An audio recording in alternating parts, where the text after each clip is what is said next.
বাপরে বাপ, এই ছেলেটার বুকে কি কিছু আছে?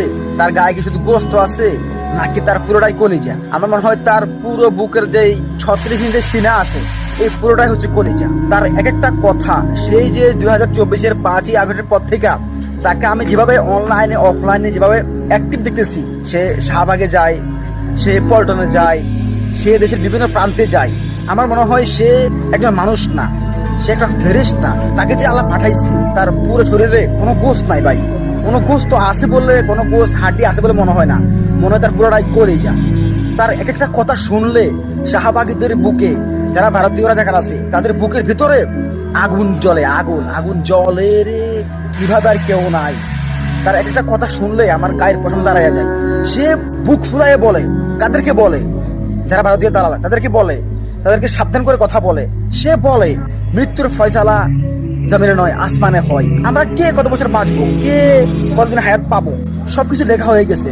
সুতরাং এটা নিয়ে ভয় পাওয়ার কিছুই নাই, জীবন নিয়ে শঙ্কিত হওয়ার কোনো কিছুই নাই। যে কদিন আমরা বাঁচবো সেই কদিন আমরা আল্লাহর জন্য লড়াই করব।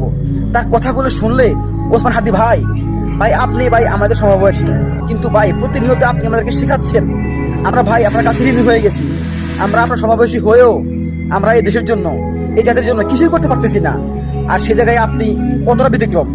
আপনার ইচ্ছা আপনি এই জাতির জন্য, এই দেশের জন্য, মুসলিমদের জন্য আপনি শহীদ হবেন। আর আমরা কি করতেছি ভাই? সত্যি ভাই আপনি আমাদেরকে ভাই ঋণী করে দিলেন ভাই, আমরা আপনার কাছে ঋণী হয়ে গেলাম। আপনি একটা অসুস্থ মানুষ, যে কোনো সময় আপনার মৃত্যু হতে পারে, যে কোনো সময় আপনাদের যে আশেপাশে কত শত্রু আছে, কত দুশ্মন আছে, তারপরে ভাই আপনারা ভাই থেমে থাকেন না ভাই।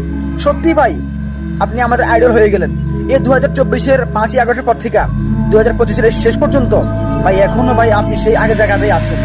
আপনার জায়গা থেকে ভাই আপনি বিন্দু পরিমাণ ভাই সরে যান। সত্যি ভাই আপনি আমাদের এই জেনারেশন জুমার্সের, জেনারেশন জি এর আপনি আমাদের অনুপ্রেরণা, আপনি আমাদের ইন্সপাইরেশন। আপনার কাছে আমরা কৃতজ্ঞ। মহান রবের কাছে আমরা আপনার দীর্ঘ নেখায়াত কামনা করছি। আসসালামু আলাইকুম ওসমান হাদি ভাই, সবসময় দোয়া করি মহান রব আপনাকে নেখায়াত বাড়িয়ে দিক। আমিন।